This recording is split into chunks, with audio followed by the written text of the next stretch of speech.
É como se, na linguagem comum, juntou o queijo à goiabada, né? Porque é a vantagem de se facilitar um processo onde desperta o sentimento das pessoas em relação à necessidade do semelhante.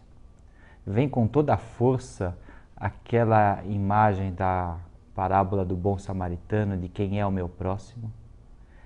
E, além de tudo, o potencial para multiplicar os campos de ação da doutrina espírita a serviço da sociedade. Uma turma da Escola de Aprendizes do Evangelho elege um local, em geral um bairro carente, uma comunidade distante, uma comunidade pobre, uma situação de desafio no meio social, e começa a encontrar-se com estas pessoas uma vez por mês para buscar os lares, para realizar junto a prática tão benéfica, conhecida de todos nós, do Evangelho no Lar.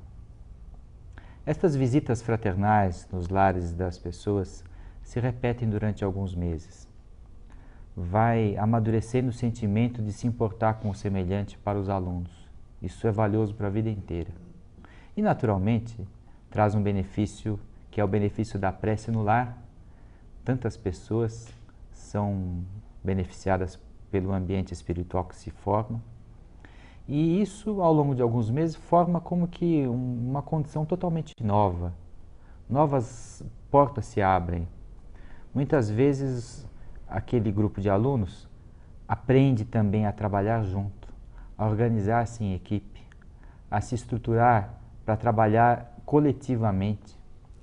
Estão todos os ingredientes montados para que o espírito de serviço despertando se alinhe para a criação de uma nova frente de trabalho.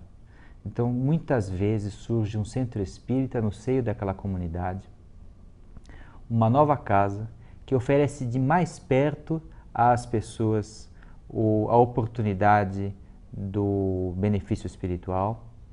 É um novo ambiente de trabalho para o coração dos alunos aprendizes e é um novo ponto de realizações da doutrina espírita. Então, a caravana de evangelização e auxílio, do ponto de vista da formação, da iniciação espiritual, é a abertura dos corações. E do ponto de vista da doutrina espírita, é uma prática que possibilita a multiplicação de centros espíritas. Nós estamos chegando naqueles dias em que vai ser necessário que os postos de trabalho para servir espiritualmente se multipliquem.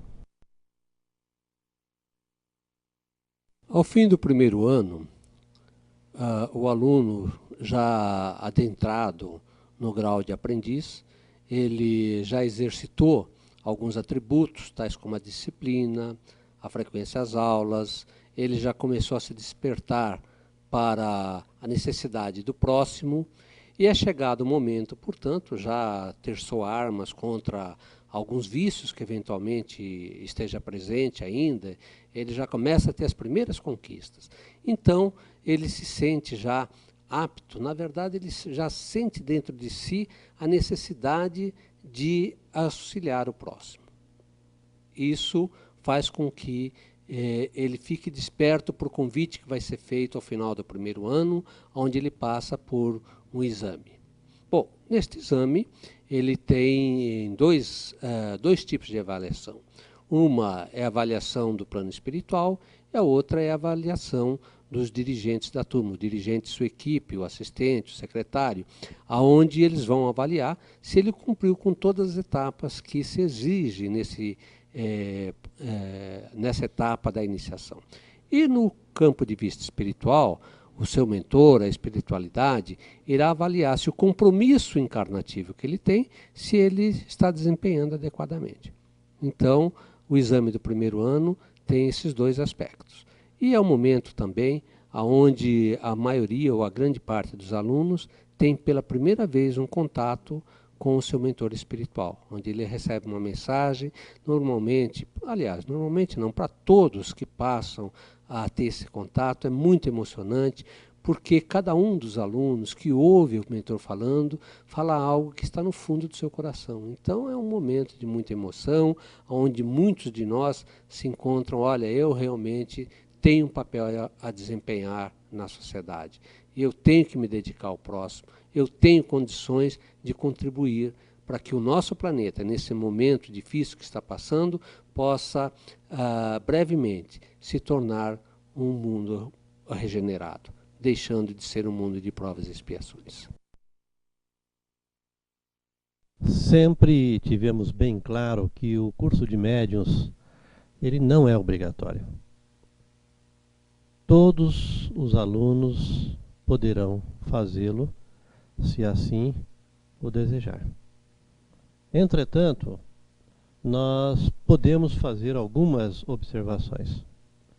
Primeiro, nós temos que ter um número adequado de alunos, que não deve ser tão grande, para que não se prejudique a parte teórica, a parte prática, né? Porque na parte teórica nós podemos ainda conduzir uma classe com muitos alunos. Então, no caso de um grupo muito grande, ou nós dividimos esta turma em vários grupos, com vários dirigentes em horários diferentes, para que tenhamos facilitado a execução desse curso, ou então nós conseguimos realizar um curso com a parte teórica com os alunos agrupados, e na parte prática nós então deveremos necessariamente ter aí várias salas, onde com o auxílio de monitores nós poderemos então fazer com que esta prática, esta parte seja cumprida.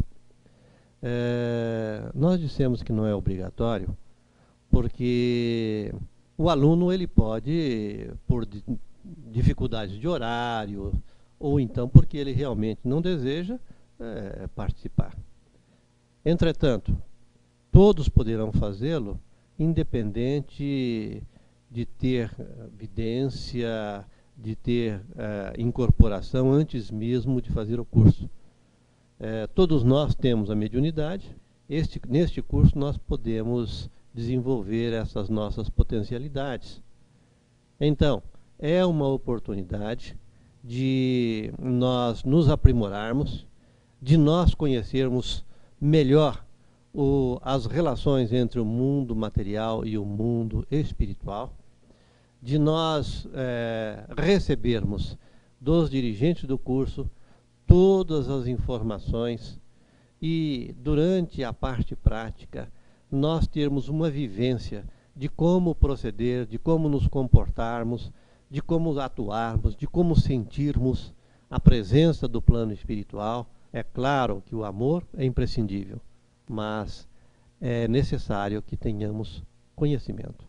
Nós teríamos que lembrar que, historicamente, o curso de médios surgiu antes da Escola de Aprendizes do Evangelho. O Armon, iniciando seus trabalhos na década de 40, sentiu a necessidade de tornar mais efetivo o tratamento. E ele começou a pesquisar, então, sobre a mediunidade, e daí surgem, então, os trabalhos padronizados. O curso de médium começou a ser estruturado em 46, em 47, onde nós já temos um primeiro compêndio, que é pontos para o curso de médios, onde se procurava treinar pessoas que tinham mediunidade de prova a desenvolver.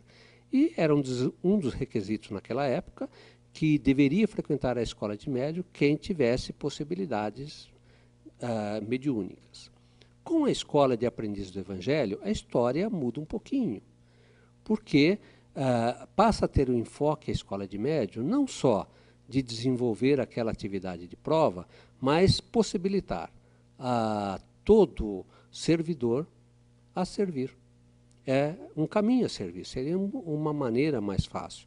E, embora o curso de médios não seja obrigatório para os aprendizes e servidores, ele é extremamente desejável, porque isso facilita o contato do servidor com a necessidade do próximo.